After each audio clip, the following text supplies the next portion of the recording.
गेल्या काही महिन्यांपासून धनश्री आणि भारताचा स्टार क्रिकेटपटू युजवेंद्र चहल यांचा घटस्फोट होणार असल्याच्या चर्चा होत्या आणि अखेर 20 मार्च रोजी मुंबईतील वांद्रे कौटुंबिक न्यायालयामध्ये त्यांच्या घटस्फोटाबद्दल सुनावणी झाली। परस्पर संमतीने या दोघांनी दाखल केलेल्या अर्जावर ही सुनावणी झाली असून दोघांचेही अपील मंजूर करण्यात आलाय।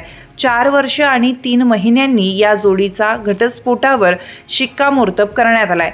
या प्रकरणी चहलचे वकील नितिन कुमार गुप्ता यांनी ANIला प्रतिक्रिया दिली आहे। ते काय म्हणाले आहेत पाहूयात। Court has granted the decree of divorce. दोनों पार्टीज का डिवोर्स हो गया है। दोनों पार्टीज ने जो जॉइंट पिटिशन लगाई थी म्यूचुअल कंसेंट के लिए, वो कोर्ट ने एक्सेप्ट कर ली है। कोर्ट ने मंजूरी दे दी है। The parties are no longer husband and wife. आपका नाम बता दीजिए और किसे रिप्रेजेंट कर रहे हैं? Nitin Kumar Gupta, I am representing Yuzvendra Chahal. Dhanashree Chahal या जोडीच्या चाहत्यांनी या निर्णयानंतर नाराजी व्यक्त केली आहे, तर काहींनी त्यांना दिलेल्या घटस्फोटाच्या निर्णयाला पाठिंबा दर्शवलाय।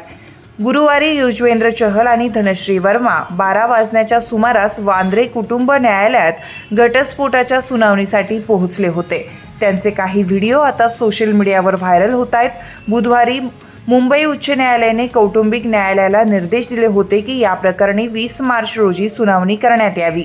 मीडिया रिपोर्टनुसार 22 मार्चपासून सुरू होणाऱ्या इंडियन प्रीमियर लीगमधील चहलच्या सहभागाचा विचार करता तातडीने या खटल्याची सुनावणी करण्यात यावी असे निर्देश कौटुंबिक न्यायालयाला देण्यात आले।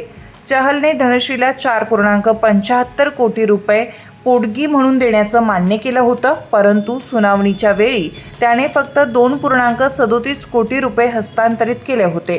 त्याने सेटलमेंटच्या अटी अंशतः पूर्ण केल्याचं न्यायालयात नमूद करण्यात आलंय।